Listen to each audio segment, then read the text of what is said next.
is the trick. So let me see if this will work for me. Cool. All right. I almost graded all of your all's assignments. So it's just kind of your little starter paper with a couple pages. Trying to learn APA and get it in on time. And then APA, what is your format? APA. Okay. And then that would just be title page with a little block in the middle. Would you write, if you cited, it would be like Trouth 2010, if you cite, and then at the end is references instead of works cited. Okay. And then you can get all those from Google Scholar. Everybody uses APA in college nowadays. It's like crazy. But I added in, I'll keep them open in case you're late. I added in the new values assignment. So that is,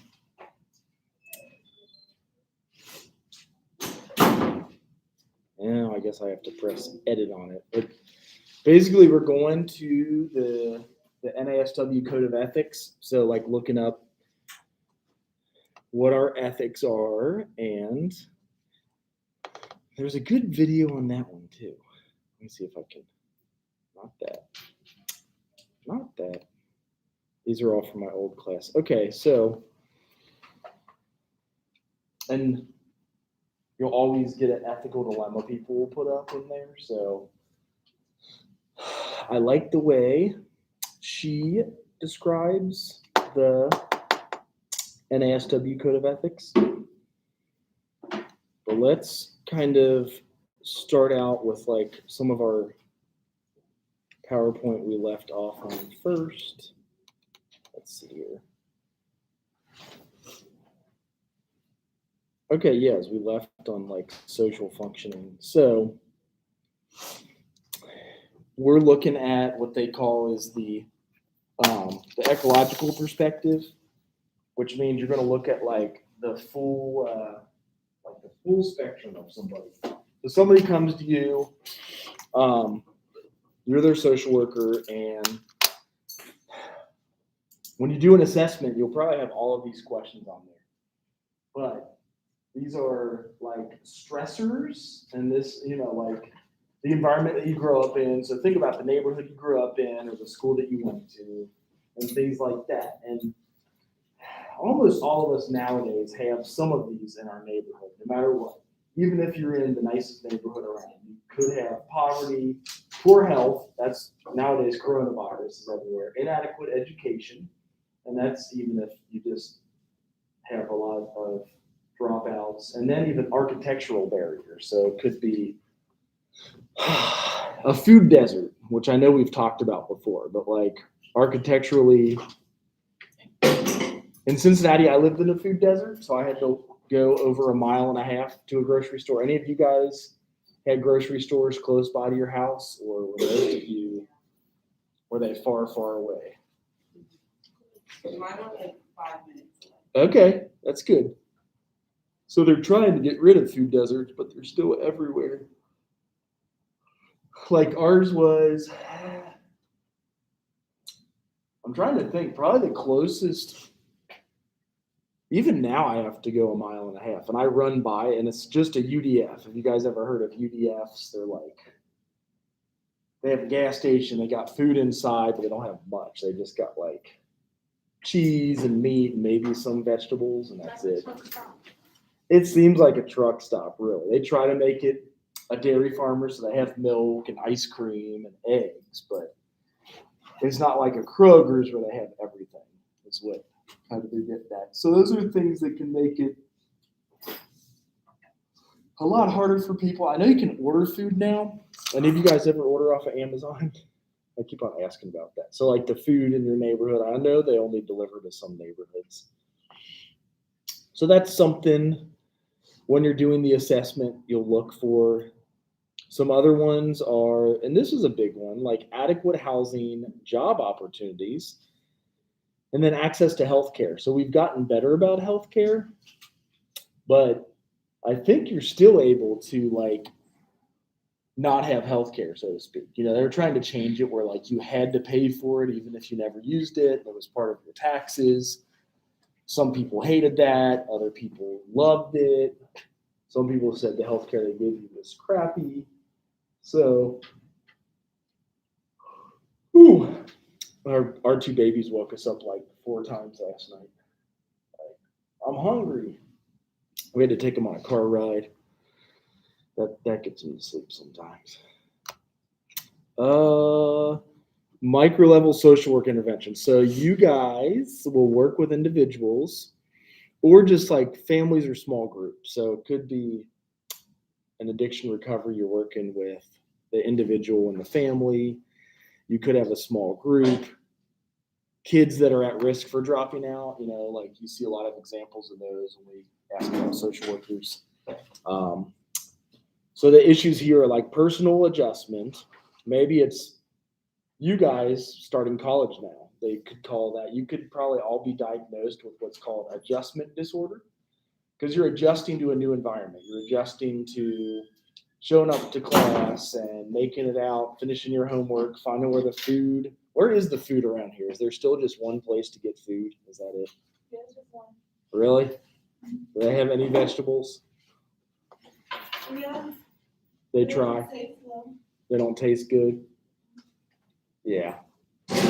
I was wrong about the food pantry truck. It's next Tuesday they're coming because that's the first Tuesday of the month. I thought this Tuesday was the first Tuesday of the month. But it's not. That was the last Tuesday, the 5th Tuesday.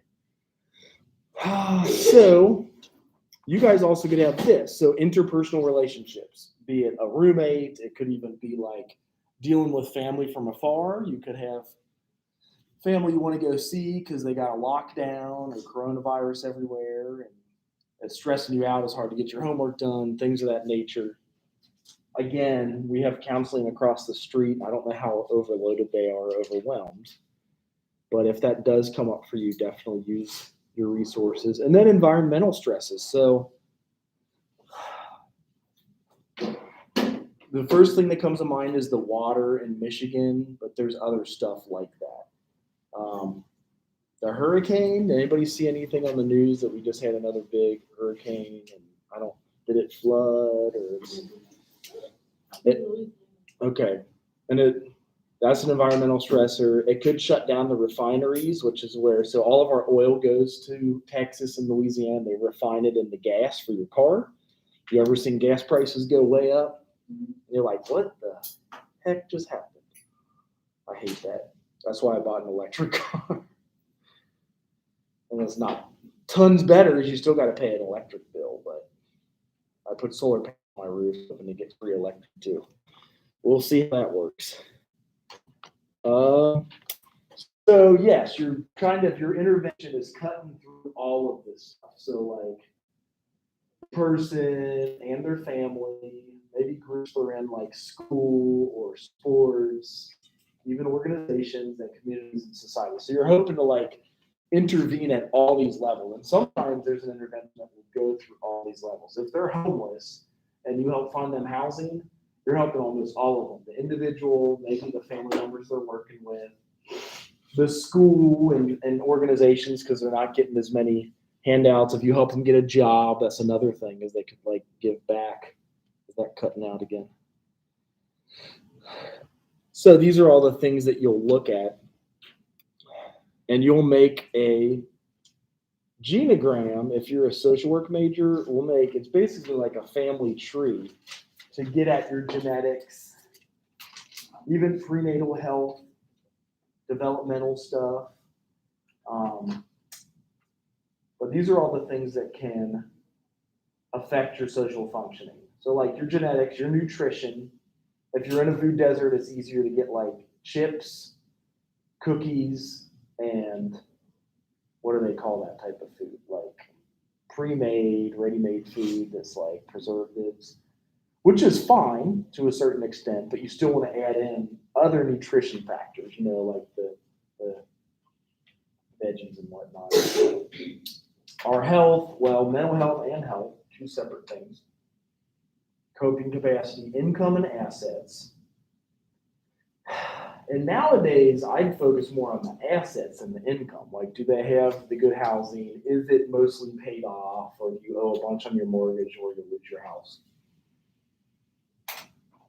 Lifestyle, because again, if you have a great income, it's wonderful, but if you spend more than you make, you're going to be in trouble, no matter how much money you make.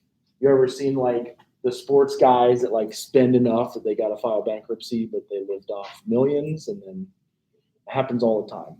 I think a lot of good examples of them. So that's why I say not focusing so much on income nowadays, because it really is the lifestyle and the way you spend. Ethnicity, motivation, and cognitive level. So like these are all the things on assessment you'll look at. Personally, you look at if they're pregnant and when they were in the womb, their prenatal health, developmental disability, disabling condition, which they're saying if you've caught COVID nowadays, that is one. Life experience, self-concept, age, cultural heritage, developmental stage, then size. Always want to look for natural support systems. So what do you have? Is it the church? Is it the school? Is it the school counselor? Is it friends and roommates at the school? Then multi-generational patterns. They're starting to show research that we carry trauma through not just our own generation, but if we're traumatized, we can pass it on to our kids or our grandparents. They found a research study from those who survived the Holocaust that they pass genetically trauma to their kids and grandkids. Then communication and relationships and stuff like that. So again, as a social worker, you're looking at every single thing you can consider to make their life better. And for us, we do this for ourselves first. So how can we make our lives better? How can we, if you do spend too much, maybe getting a greater income or an additional income, like a lot of people have added second jobs. With health, what can I do to like walk 30 to 60 minutes a day or run a half an hour and exercise and then eat enough vegetables, drink enough water. If I have bad genes, which I do, like have heart condition genes I inherited, what can I do to like make sure I keep a healthy heart? Eating and exercising and things of that nature. So meso is when you're like intervening with a mid-level group. So like that could be a school or a place of work or like a community. So it's not just the individual or their family anymore. You're getting into like groups with like all the students, and all of you guys come from different backgrounds. You all come from a different neighborhood you grew up in. Even if you come from the same neighborhood, you probably came from the same house. Even if you came from the same house, you all grew up in like different rooms or like, so everybody has their own unique thing. Now with meso, we do tap into the big groups. They have the charts for you and the books on there. But in the meantime, I want to get, for the second assignment, kind of what values in the NAFW Code of Ethics looks like, and she does a good job here. Scrapbook. This is a little YouTube channel specifically for new social. Got to get your commercial in real fast. So like figuring out, you could just search the NASW Code of Ethics and print it off if you want. Social workers that may be interning in the BSW, MSW, and even LCSW. Today, I'm talking about something called ethical dilemmas. Your guiding moral principles cannot determine what is right and what is wrong. An ethical dilemma, in other words, is just when you're feeling stuck, when you do not know what to do. Oh, if you've never been in an ethical dilemma before, consider yourself somewhat lucky, whether it be itty bitty, and I'll give you some examples, or should you friend the client that sends you a friend request. Okay? That's a big one nowadays. We have social media. I didn't have that when I started. Like, we wouldn't give out our cell phone numbers. We would have a separate agency cell phone. So like if they called after hours or had an emergency, the voicemail would direct them to either 911 or the on-call people. Now there's Facebook and social media, and the recommendation is not friending them, especially while you're still active and working with somebody. Saying no, but I think that's crossing lines. Do I provide my business cell? Sure. Do I provide my office number? Sure. If they want to keep in contact, that doesn't bother me at all. If you have ethical dilemmas that you're going through now, or if you had in the past, I wouldn't mind looking at the ethical dilemma and kind of telling you what I would do, where I put in that type of situation, which I think helps a lot of social workers because we learn from each other's experience. I know some people may have watched this video for straight answers on dilemmas. I'm being very general in this video because we never know what type of ethical dilemmas that we're going to be faced with. Enter the National Association of Social Workers, NASW, Code of Ethics. So this is what you have to look up for your next assignment. Is not due for 14 days. So yes, you have a ton of time to do it, and that's also only 2 weeks, so it's a short amount of time to do it. But you just Google NASW Code of Ethics first, or search that, and you'll find and download the entire, and I'll show you after this video.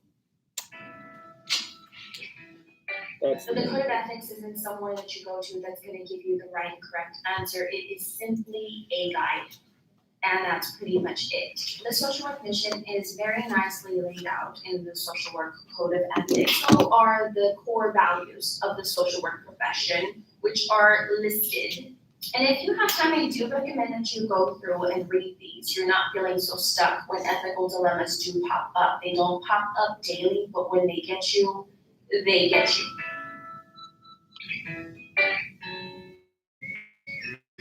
I'm going to go over the 14 steps that NASW suggests we go through when we are facing an ethical dilemma in the field of social work. I've also created a really nifty little PDF that you can print out by visiting my blog. The first guiding question is, why is this bothering me? And the second is, what is the primary dilemma? When we're in the field of social work, we're forced not to make our own judgments upon the client sitting in front of us. Oftentimes, clients are making decisions, choices that aren't going to make sense in our personal mind. As a social worker, you have to approach it with a pretty unbiased lens. Let's just say that. And it can get very difficult. What is the primary dilemma? And sometimes it can just, red flags can start popping up out of everywhere. Our personal judgments, as I mentioned earlier, can start coming out. So then you move into questions 3 and 4, which are, is there an ethical issue involved? And if there is, who will be affected by the resolution? So it's good to kind of see who all the key players are and then who's gonna be immediately impacted. Then you want to ask yourself, what are the facts? And then going back to the values, what values are being challenged in this situation? Are some more important than others? Along with values, what ethical principles are being challenged and are some more important than others? Step number 8 is looking at all the options that are available. Are there any alternative courses that you haven't thought of? Out of all the options available or solutions, which one does the less damage to all persons involved? Step number 10 is, would you advise anyone else down this course of action in the future? Can it be universalized? You also want to review what the risks, what the consequences are of each alternative, and always keep in mind, what are your motives or anybody else's motives that may be involved? The last 2 steps are, am I being true to myself? You want to make sure that you're being authentic in session as often as possible. So is this true and authentic to who you are? And then your very last step is getting down to the nitty-gritty. What's your decision? In light of all the previous steps, the last step is to make your decision, and hopefully by weighing the other 13 steps, we're at a decision that makes sense to us. And I would recommend getting supervision, talking to colleagues, situation as well. Oftentimes. So you always have a supervisor to talk with, like that's something. Your internship, either your junior or senior year, you will have somebody to shadow and a supervisor to bounce this off of. Because we're given this book, we'll look it up, and you can look it up just by searching like this. And it's helpful to have people to bounce it off of because it's probably just on socialworkers.org where you can download the code. So yeah, there it is. You can read them both here and download a whole PDF.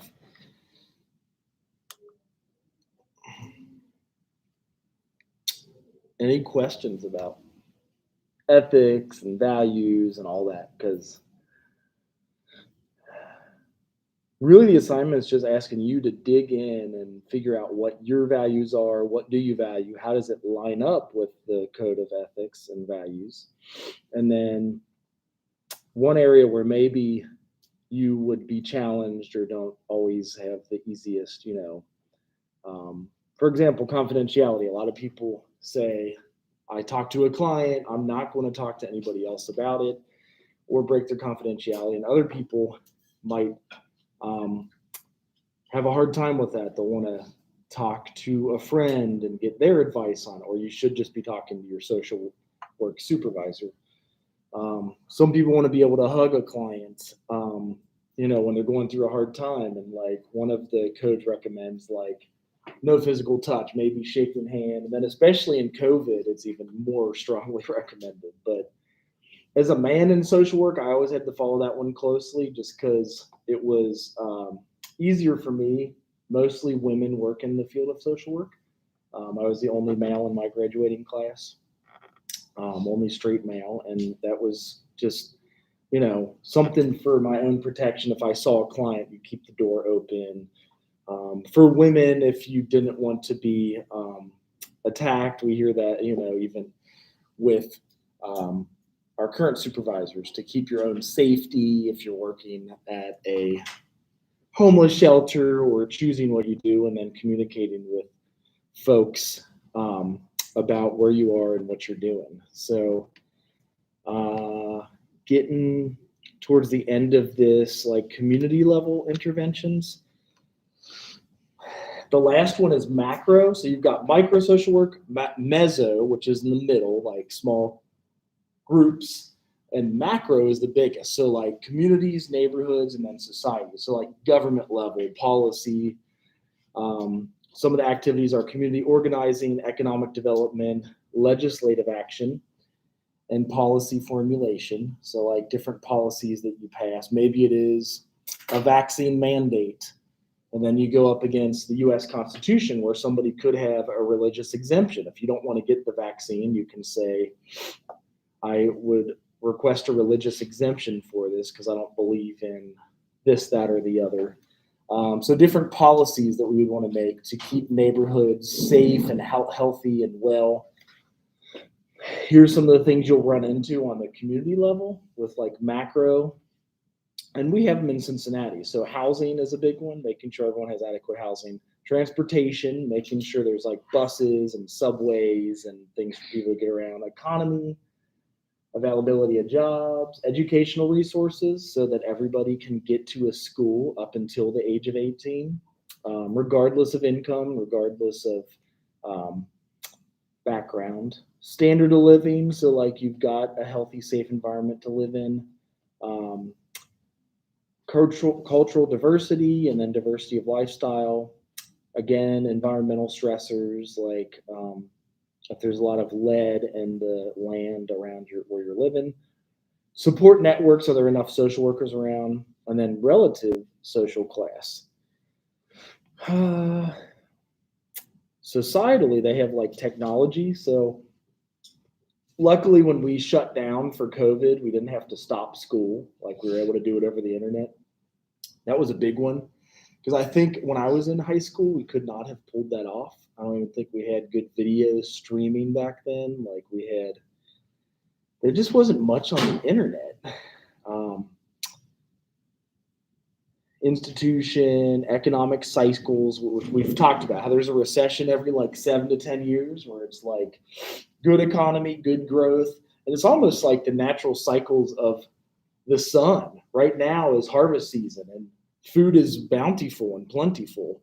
We don't see that as much nowadays because you can ship food 2,000 miles across the country from California. But in the old days, they had like Shabbat where you celebrated harvest season. Like there was food that was in season. You could only buy food. Now we'll ship something in the winter from South America that's like it's summer in South America, so we just ship it. So economic cycles go in those same waves where it's like rich prosperity. And 10 years ago, I would have told you not to get a social work degree because you won't find a job. And then after the Affordable Care Act, a lot of jobs showed, and I would say we'll always be able to get a job in social work. We'll have like many different things that come up. Worldwide, some interventions can cross the whole entire world. So world poverty, hunger, food storage, again, kind of getting back to that, those basic needs. How do we make sure we have enough food to get through the winter, And 100 years ago, they had to can everything. If you didn't can like your vegetables, you wouldn't have any food for the winter. So human rights, political climate, which we've seen a lot of the past 2 years, energy, power and authority base, threat of war, and even international law. So some people have made note that when the Vietnam War ended in the 70s, we had a pretty bad economic system because they had to print a lot of money for the vets that were coming home. They took us off like the gold standard and silver. Thank you.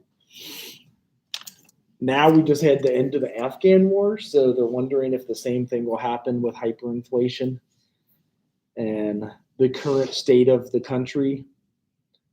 I did kind of want to open that up like to you guys, so I know this is going to force you to talk, which isn't always fun. How do you guys feel about the current, job climate, the end of the Afghan war, the coronavirus, maybe some shortages showing up in grocery stores again? Like, what are you guys seeing down on the ground from your hometown this summer? What did you witness? We didn't have no shortages. Which city was it? Detroit, everything out on here.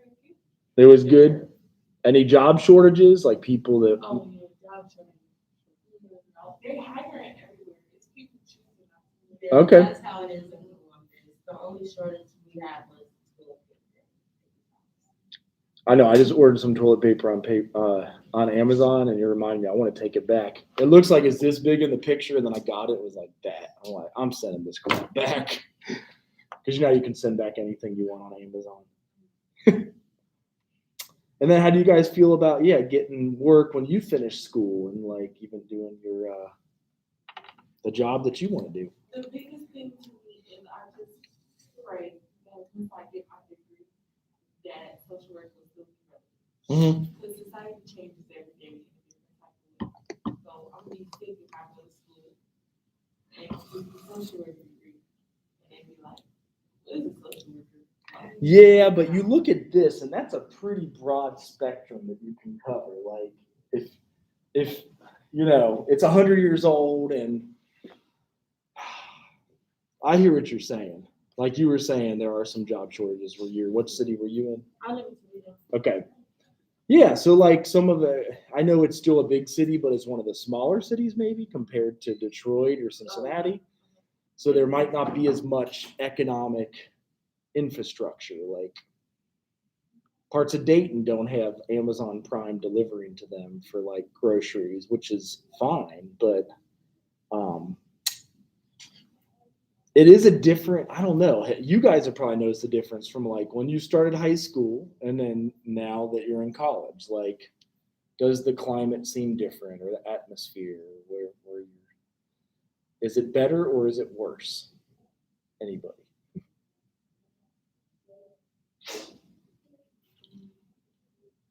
It's kind of the same for me. Okay. It's just that I don't know because a lot of people in high school. That's the only thing. Right. Yeah. It's weird. I think, did you guys all get the email too? So like,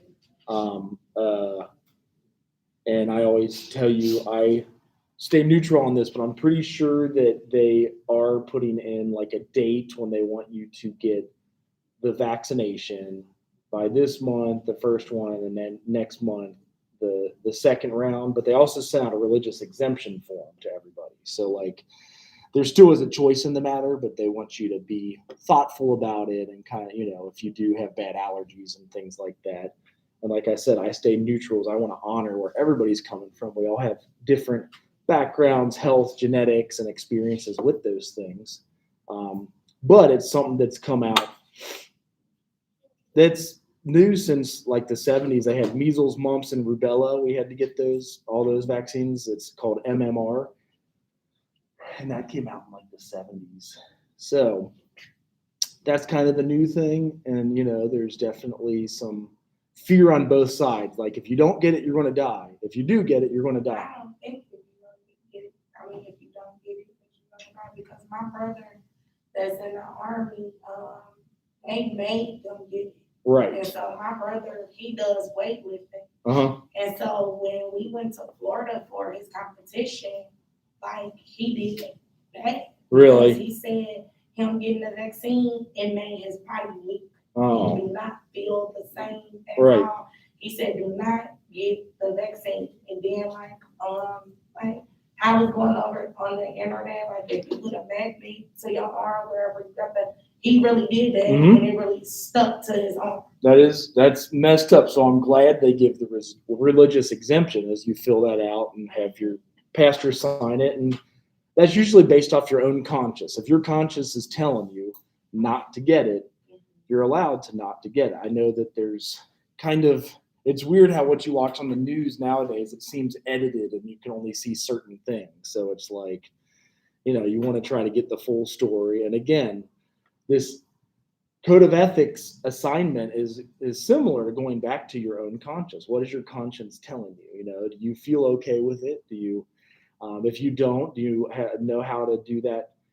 The email looked like it's sent to all you guys. Did you guys get that too? The religious exemption form? No.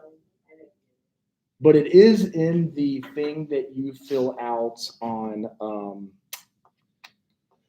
there's something where they have you upload it, and I looked at the form and it actually says like medical exemption, religious exemption, or other valid reason. So you could even have other valid reason.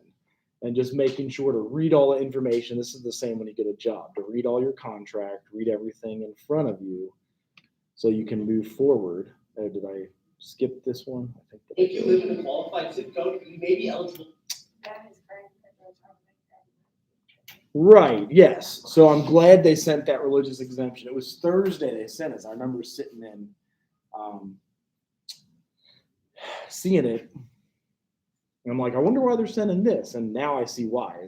It's probably coming out that it'll say, upload it to this website by September 17th, the first one, October, or the exemption form. So there is an exemption form, and be aware of that, because after World War II, in Nazi Germany, they did a lot of weird shots on people in like those prison camps. They'd like take their hair and test it and whatever. We had a global conference that decided you would not be forced any medical intervention ever, no matter what, because that's what they did in Nazi Germany in 1945. So that's why there is the religious exemptions, and there is the medical exemption, and there is the other good purpose exemption. So just let it be known, as I say, I'm totally neutral on that, but I want you guys to be fully informed. So you can tell other students. I don't know if any other students are talking about it or heard about it or anything, but have you guys heard of the Tuskegee Airmen ever before? Yeah, do you know what those, maybe before that video, I'll show you guys one of these. Do you know how to spell it?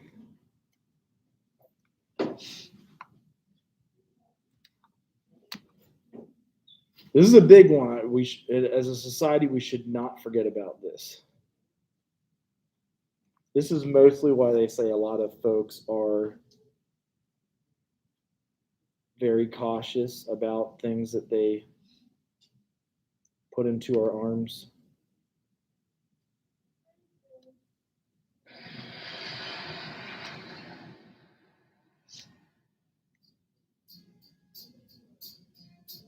I did not learn about the Tuskegee Airmen until I came to the Air Force Academy. It's part of our history academically, but it's also part of our heritage as members of the Air Force. I just learned about trials or tribulations that drive their motivation to help desegregate the Air Force, to do the missions that they did in World War II, just a phenomenal record with the Red Tails. Their combat record in World War II is absolutely incredible. And as a person who aspires to being a pilot, and a Black pilot at that, they were natural heroes for me. They put their lives on the line for a country really that didn't view them as worthy, but they did it anyway.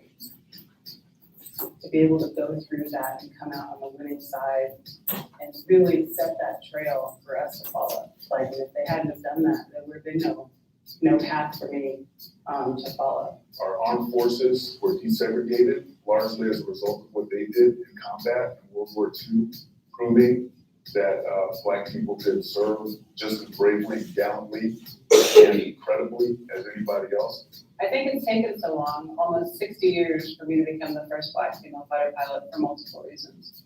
That was something that I definitely struggled with, was not knowing that I could be mentored by anybody. I looked for somebody like me, and when you're a pioneer, there's nobody ahead of you.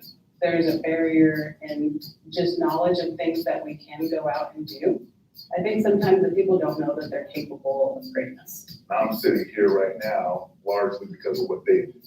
I was commander of a bomber unit in the Air Force. At one time, I was at a Tuskegee Airmen convention, and our former chief of staff brought me up to the front of the stage, and he looked at those Tuskegee Airmen in the audience and he said, "Could you ever have imagined when you were fighting in World War II and escorting those bombers, that one day the command of those bombers would be led by a Black man?" Original Tuskegee Airmen actually started clapping. I think the reason that they were clapping was because they knew that they had set the foundation for me to have the stars that I have, to have the position that I have. I mean, I was just shocked that it was 2000 when I graduated, that they were still glass ceilings straight. But I also want to set that example for the others who look at me, others who might say, "I've never seen a Black pilot before." We have to celebrate it every opportunity that we get, and not let things that the Tuskegee Airmen have done for this country and for our society and for Black America go to waste. So, do you guys know what happened to the Tuskegee Airmen? All right, I'll try to find a better one. That one just told us who they were. But this, I do believe, tells us what the issue is and why some people are like taking their religious exemption for the vaccine. In 1932, the medical community still do not know a whole lot about treating syphilis. This was the case despite documentation of the disease dating all the way back to around when Columbus made his famous jaunt across the big globe. According to the Oxford Journal, syphilis was a cultural embarrassment and had many different names that exemplified prejudices of different nationalities. The German and English called it the French pox. The Russians referred to it as the Polish sickness and the Poles as the German sickness. The Japanese called it the Chinese ulcer. In the 16th century, Europe experienced a syphilis epidemic, which was likely caused by the abundance of sailors traveling from seaport to Have you guys heard of syphilis before? Okay. seaport and doing what sailors do when they come into port. In fact, there is some evidence that points to Columbus and his crew being the ones who brought syphilis back from the New World. Anyway, despite the disease being around for 4 or 5 centuries, there was not one true successful treatment for it. One popular remedy for several centuries was the use of mercury, which is actually quite poisonous in its own right, and people would either ingest this or rub it on the skin. This led to popular saying that a night in the arms of Venus leads to a lifetime on Mercury. In 1908, Japanese scientist Sahachiro Hata, working in Germany, discovered the drug salvarsan was somewhat effective as a treatment for syphilis. It was also quite toxic as it came from the arsenic family. There were instances of patients losing limbs after taking this drug. Eventually, in 1912, Hata and Nobel Prize winner Paul Ehrlich developed an easier to administer but still toxic drug called neosalvarsan, which became the standard treatment for syphilis until the late 1940s. In the early 20th century, the United States Public Health Service, PHS, was in charge of monitoring, identifying, and figuring out ways to treat ailments, diseases, and conditions that were impacting all US citizens. They were divided into divisions, with one division completely focused on venereal diseases. In 1957, this particular division would be transferred over to the Center for Disease Control, CDC, but in 1932, the PHS covered sexually transmitted diseases. Between 1929 and 1931, the Rosenwald Fund, an organization that promoted the education and healthcare of poor African American farmers, sponsored a study with the PHS to identify the southern counties with the highest rates of syphilis among African American males. Their original intention was to identify and treat the disease. Macon County, Alabama, had the highest rate, with over 35% of male population infected with the disease. By 1931, the Great Depression was at its height and the Rosenwald funds were short. Despite the need to continue research, the Rosenwald Fund stopped operating in this capacity. So the PHS approached the Tuskegee Institute about forming a research group in order to study the effects of untreated syphilis on a black male population for a duration of 6 to 9 months, and then follow up with a treatment plan. The Institute agreed, along with the head. This study also goes along with our next paper about ethics, because this is also why we have a lot of the ethics to begin with.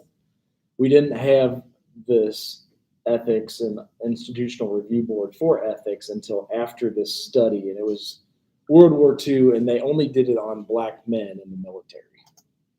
At the university's hospital, Dr. Eugene Diddle. The study during the first year was led by Dr. Taliaferro Clark. PHS enrolled 600 Macon County men, 399 with syphilis, and 201 who weren't infected. They would be a part of the study. None of the men actually knew what the study was for. They were lured in with the promise of free healthcare, something that none of them had, and also the treatment of bad blood, a general localized term that encompassed several different afflictions, including anemia, fatigue, and other venereal diseases. The men were told that they were given. Do you guys know what venereal disease is? It's basically a sexually transmitted disease. I call it VD back then, so like something that's transferred by sex. Going to get free medical exams, meals, and burial insurance. For those who actually had syphilis, they were never informed of their diagnosis nor given any treatment for it. Additionally, very painful and unnecessary spinal taps were performed on many people in the study. It was said that the reason for the deception was that it would be the only way the men would stay in the study, and the researchers, they wanted to closely observe the course of the disease over a large sample size to see the effects as the disease progressed, even to death. But not to worry, because as long as the ones that died allowed autopsies to be performed, their funeral expenses would be covered. It was actually not an uncommon practice at the time of taking the government's consent in medical matters rather than the individuals. But in part, the deception seems to result from the lack of respect that the doctors had for the men's intellectual capabilities. Most were illiterate, which the researchers thought was helpful, as it would be harder for the subjects to figure out what was going on. There were also less than subtle hints of racial prejudice. For example, in a letter to a colleague, Dr. Clark wrote that these Negroes are very ignorant and easily influenced by things that would be of minor significance in a more intelligent group. Dr. Raymond Vonderler was the on-site doctor of the study. He actually supported partial treatment for the men for the sole purpose of making sure they remained in the study as in stayed alive. He was the one who actually gained consent for the men for spinal taps via letters that he sent to them. They read, "You will now be given a last chance for second examination. This examination is a very special one, and after it is finished, you will be given a special treatment if it is believed you are in condition to stand it." The study was initially only planned to go on for 9 months, but it went on for well beyond a year, and then, due these breakthroughs was extended beyond that. In 1934, 2 years after the study began, the first major paper was published detailing the health effects of untreated syphilis. By 1936, according to the CDC, a medical paper was published criticizing the treatment plan for the men. 1940 brought efforts to hinder the men in the study from getting treatment ordered under the military draft effort. You see, about 250 of them had registered for the draft and been found to have syphilis and ordered to be treated. In 1928, Nobel laureate Alexander Fleming discovered penicillin. 1930 was the first recorded medical use of penicillin to treat infections. After penicillin was used to treat the survivors of the Boston Coa Grove fire in 1942, it became the medicine of choice for the United States military for infections. By 1945, penicillin was the accepted treatment. Syphilis. Despite this, the subjects of the Tuskegee syphilis experiments were never administered or offered penicillin as a treatment. The study? So I know the dude has an accent and he's hard to follow, but he's basically saying they found a cure for syphilis. In the military, they wanted to give it to these guys that were injected with syphilis, and they were studying the effects. It eventually kills you, but they didn't give them penicillins for their syphilis, so they let it play out regardless, and that's why there is kind of the ethics board and the institutional review board, and why, you know, this experiment is messed up and was found to be, you know, paid out large sums of money because it was extremely unethical, essentially. The administrators wanted to watch the progression of the disease as men got sick and in many cases died for the 40 years that the study went on, even though for much of it, 40 years, did you guys hear that? 4 years. They let them suffer with syphilis, even though they had a cure for 4 years, like until the 70s. effective treatment was available. All total, it's estimated that 128 of the men died either directly from syphilis or complications related to it. 40 also infected their wives, and in some cases possibly others, and there were 19 of the men's children who were born with congenital syphilis. Finally, on July the 25th, 1972, Gene Haller of the Associated Press broke the story that uncovered the truth about the study. The government panel ruled that the study was ethically unjustified and ended it. In the summer of 1973, attorney Fred Gray filed a class action suit on behalf of the men against the PHS, and it ended with $9 million, which is about $50 million a day, being handed out to participants as settlement. And that was some bonus facts. In a similar study, this time to test penicillin's effectiveness in treating syphilis and other STDs, researchers led by Dr. John Charles Cutler, who was also involved in the Tuskegee experiments from the United States, funded by the Public Health Services and Pan American Health Sanitary Bureau and the National Institutes of Health, headed to Guatemala in 1946 and found prostitutes who had syphilis. He then got them to give it to unsuspecting Guatemalan soldiers, mental health patients, and prisoners. They also directly infected certain individuals by, to quote Michael Cook from BioEdge, direct inoculations made from syphilis bacteria poured into men's penises and on forearms and faces that were slightly abraded, or in a few cases, through spinal punctures. It isn't known how many people died as a result of this, as the results of the study were never published. By the way, Dr. John Cutler faced no consequences for the numerous people that died in his experiments, and even led an illustrious and celebrated career, including at one point being an assistant to the US Surgeon General. Now, for another bonus fact, syphilis is a sexually transmitted disease, and one of the symptoms is marks on the hands and the face of the infected person. These marks could often be found during this time on Catholic priests, cardinals, and the Pope. It showed that celibacy couldn't be policed and was not always followed. For reference, Catholic priests were first required to be celibate in 304 AD, thanks to the Council of Elvira, which resulted in Canon 33 stating, bishops, presbyters, and deacons, and all other clerics must abstain completely from their wives. However, this wasn't widely adopted at the time, and it wasn't until the Second Lateran Council of 1139 when priests were forbidden to marry. In 1563, the Council of Trent once again affirmed this stance on celibacy and against marriage. The priests are still human, however. In perhaps one of our favorite quotes from the famed theologian Martin Luther, he stated, "Nature never lets up. We are all driven to the secret sin." To say it crudely, but honestly, if it doesn't go into a woman, it goes into your shirt. So I really hope you found that video interesting. If you did, please do hit that thumbs up button below. And don't forget to subscribe. We've got brand new videos. So I know his accent's a little weird, but essentially this is kind of where, first off, where ethics came from, why we have so many different codes of ethics, not just social workers' code of ethics. There's a medical code of ethics. There's a lawyer's code of ethics. And the IRB did come from this study, and that's the Institutional Review Board. When you do studies on human subjects, there is a board that reviews it first before it's approved. So with the vaccine, and any vaccine, that's what you have to do, and why it takes usually 12 to 25 years to get a vaccine approved and like studied on subjects. The COVID vaccine was approved recently in the past month. COVID-19 vaccine had like transitional approval in, I think it was either December or January. So it was like experimentally approved this year, and that's why they're also still having an age limit, because with like kids it has to be even longer. Some people have said they've been studying a COVID vaccine for many years, but COVID-19 honestly just came out in 2019. I think that's why it's called COVID-19. So it was approved by the CDC and like FDA or whomever, but I don't know. After watching that, did any of you guys know the details of that, or how does that, make you feel about ethics and all of it? I didn't even know about that. About this, the whole, I don't know. It's kind of messed up. They injected all those dudes with syphilis to study the effects of syphilis on their body. And then they didn't turn around and get it.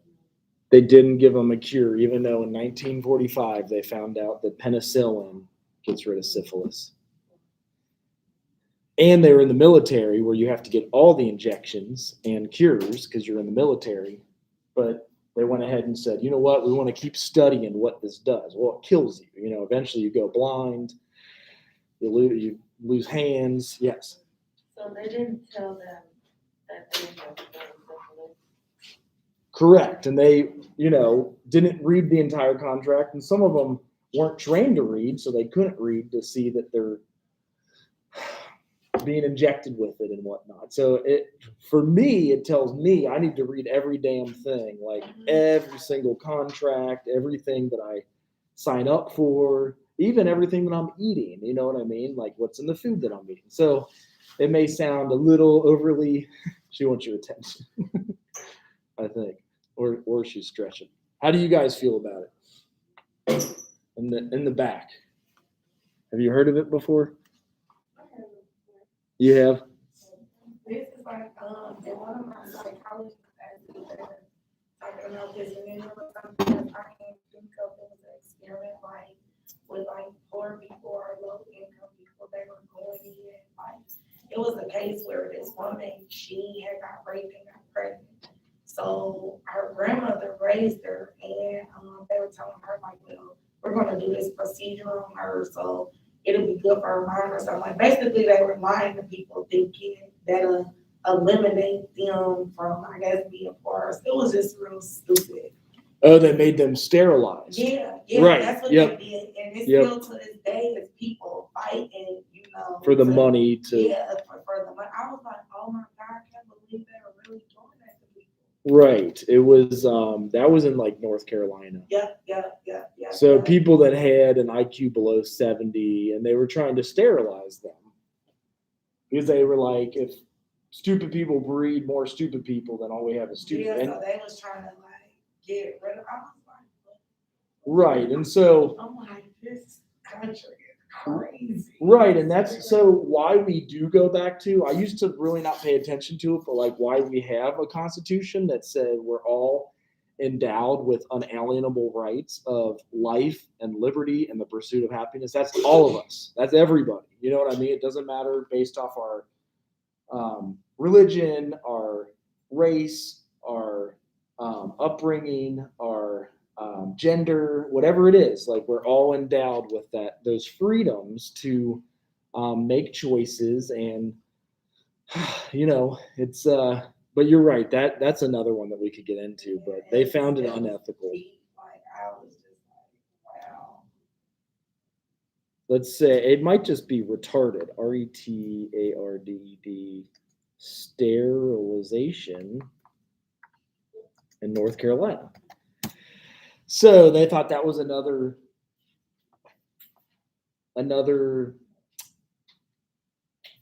easy target population. This is just a few minute video, so it kind of breaks down, hopefully. So they were involuntary sterilized. They were unable to have a baby because, Yeah. She said like they messed her inside up like so bad. and it's a civil right. 1973, a lawsuit was filed that brought national attention to the issue of racially targeted sterilization abuse. In the late 1960s and into the 70s, civil rights activists noticed a widespread trend among women of color. It was sterilization.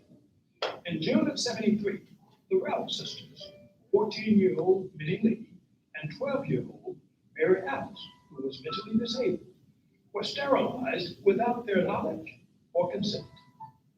These African American girls had the procedure done at a Montgomery, Alabama family planning clinic that received federal funds. Clinic workers deceived the girl's illiterate mother into believing that she was consenting to the girls getting birth control shots. 2 years earlier, the Ralph sisters had been given birth control injections as part of an experimental trial, again, without their consent. After the federal government ended that trial, the clinic nurses decided that the girls should be sterilized. The girls were targeted for sterilization because they were poor, black, and living in public housing. After the procedure, the girls revealed to their parents that instead of receiving shots, they had undergone surgery. On June 27th, with the assistance of the Southern Poverty Law Center, the Ralph family sued the clinic and the Office of Economic Opportunity, which provided it with federal funding. The district court found an estimated 100,000 to 150,000 poor people were sterilized annually under federally funded programs. The lawsuit led to the requirement that doctors obtain informed consent before performing sterilization procedures. So informed consent is another piece of the ethical puzzle where you have to fully inform them and then they give back consent. Like, yeah, I want to be sterilized. Because you can do that now. You get your tubes tied, like men get a vasectomy, but you're signing the papers. This is the government going in and cutting out your uterus without your consent. So that's kind of what he's describing here.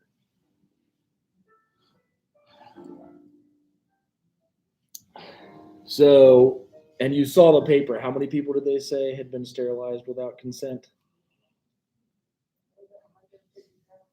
That's what I saw, and again, you know, some argue that's kind of where they started.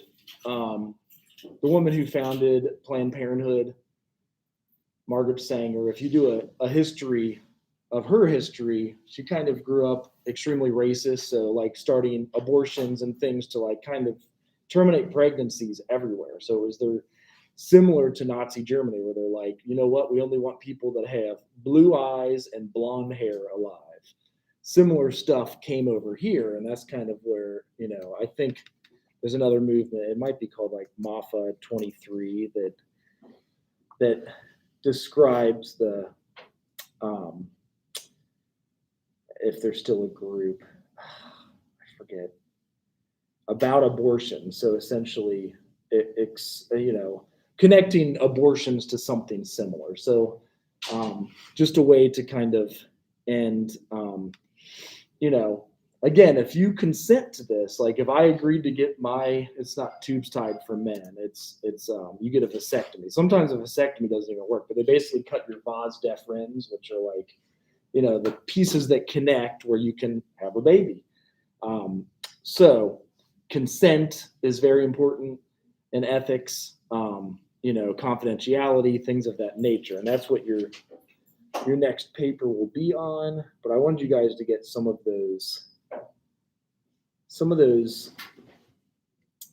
examples, because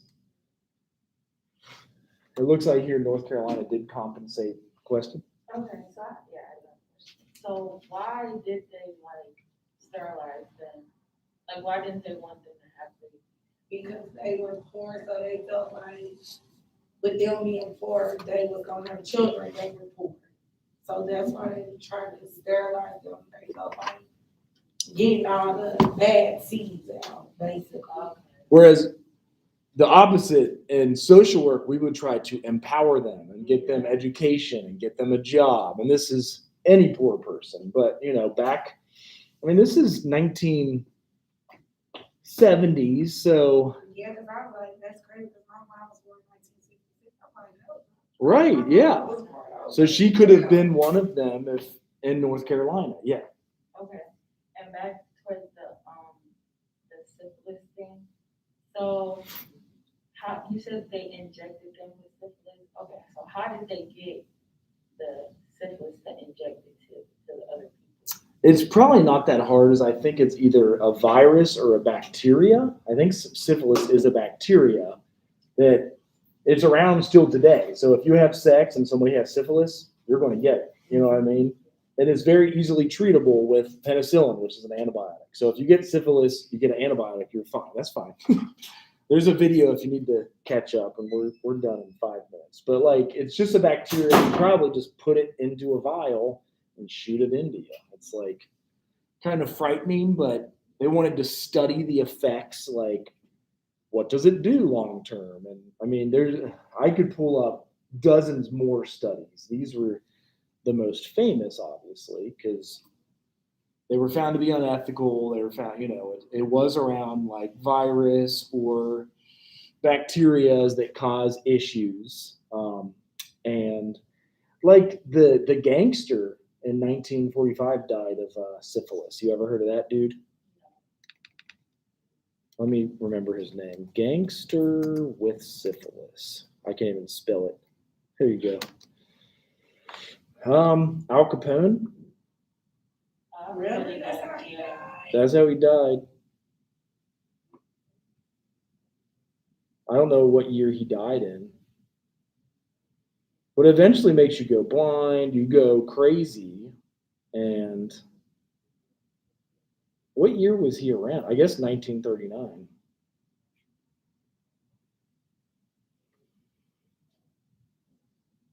So yeah, that's kind of does that show featuring syphilis? Okay, so there's an 8-minute biography of Al Capone featuring syphilis. Because they didn't have a cure, so they were trying to find it, but like even today, I think they do give, like, you do sign a consent form when you get the vaccine. And then, there's those 3 exemptions we were mentioning, and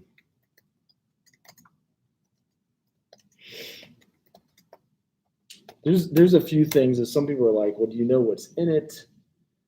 Oh,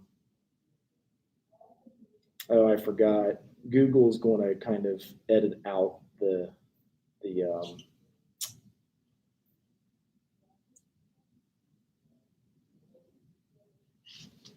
so again, it's going to be on, our question of conscience. Do we want to receive it? And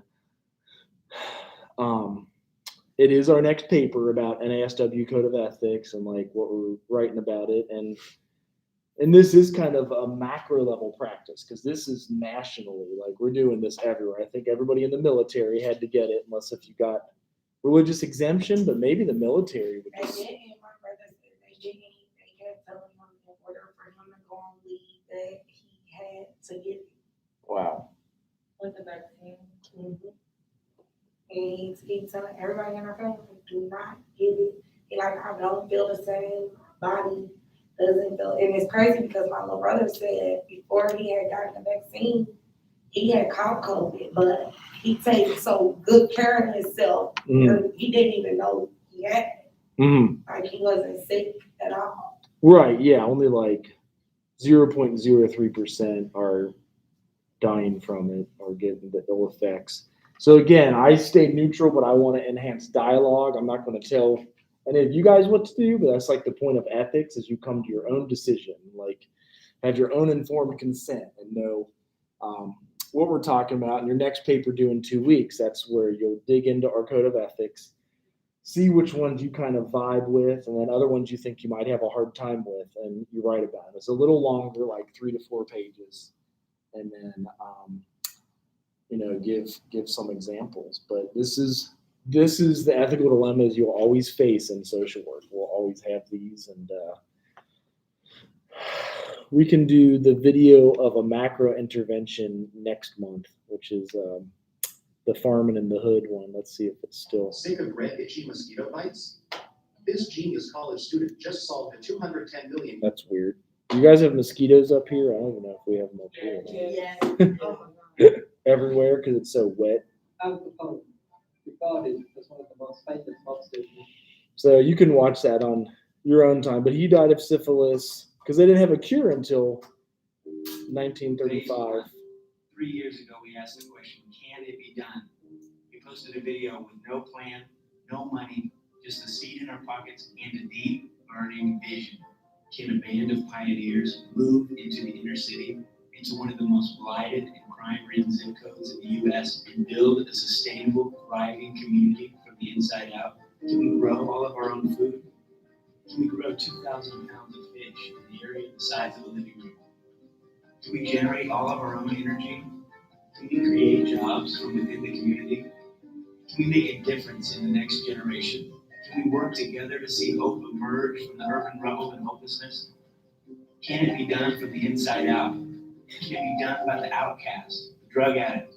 Can it be done with those on parole? So I know we're out of time, but this is the macro level intervention. It can also be a micro intervention and a meso intervention that these guys, they're called the urban farming guys, and they do. We'll watch this next time, but I wanted to kind of start out with it. And yes, any questions from you guys about anything? Life in general, jobs, what to do, how to do it. Your class is going okay? You guys like passing them all?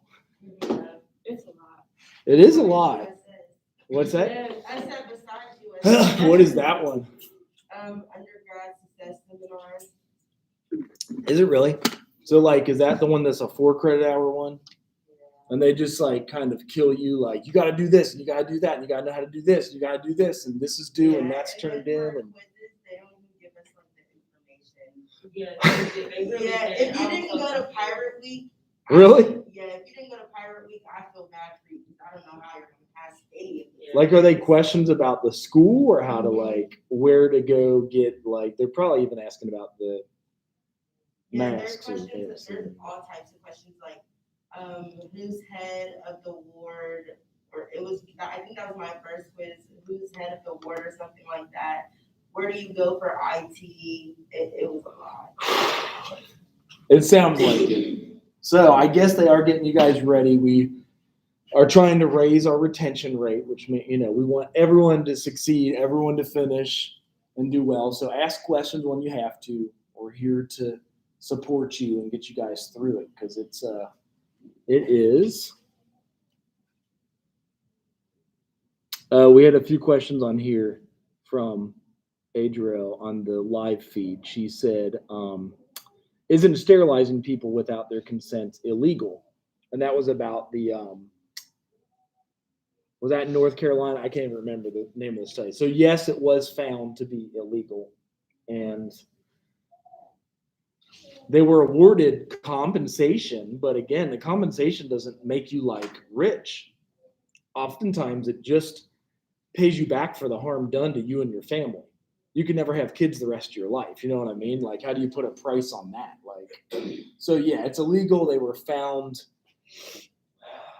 to be illegal, and they were paid for that or compensated. But again, that's why when you're in an accident, say you like lose half your body and can't, like they do have one of the things where it's called loss of consortium. Like if you can't get married, have sex and reproduce, like you do get paid for it. But again, how do you put a money figure on that? Like you can never have children if you wanted children, you know what I mean? Like that would be a hard money figure to come to. Like with 10 million color, or would you, I guess people would ask that. Do you want $10 million and you're told you never can have kids your whole life? Some people would be like, heck yeah, man, give me the money.